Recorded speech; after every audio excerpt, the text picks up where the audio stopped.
এক মর্মান্তিক ঘটনা। সাকিব খানের বাসায় গত রাত ৩টার দিকে হঠাৎ ডাকাতির আক্রমণ কেন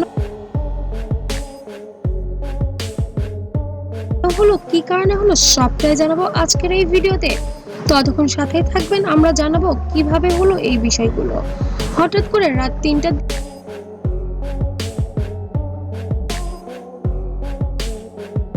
দিকে সাকিব খানের বাসায় গুলশান বাড়িতে ৭ থেকে ১০ জন ডাকাত দল সিঁড়ি বয়ে তার বাড়ির দিকে অগ্রসর হয়। ইতিমধ্যেই সেই সিটির ফুটেজে ধরা পড়ে সেই চোর এবং ডাকাতগুলি।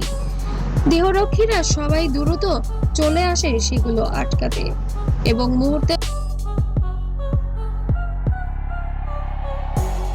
মধ্যেই ভাইরাল হওয়ার কারণে এবং সাকিব খানের বাসায় নিরাপত্তা রক্ষীরা বেশ অ্যাক্টিভ থাকার কারণে তেমন কোনো ক্ষয়ক্ষতি হয়নি সাকিব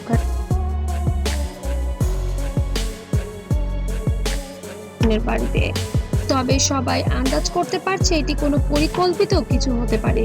ইন্ডাস্ট্রির শত্রুপক্ষরা হয়েও এই কাজটি করতে পারে। বর্তমানে দেখা গিয়েছে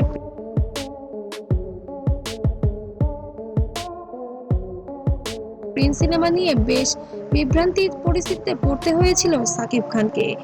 এরই ফলপ্রসূতে কেউ হয়তো শয়তানি করে অথবা শত্রুতা করে কিছু মানুষকে টাকা খাওয়ায়ে এমনটা করতে বাধ্য করেছিল। তবে ইতিমধ্যে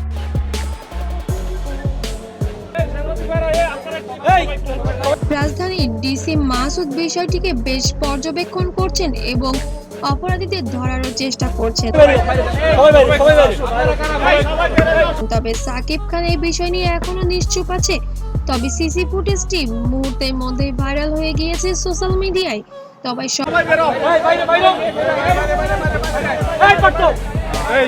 সবাইকে সতর্ক থাকার আহ্বান জানিয়েছেন প্রশাসনের পক্ষ থেকে এবং সাকিব খানকে আশ্বস্ত করেছেন অপরাধীদের দ্রুত নাকি ধরে ফেলবে এবার।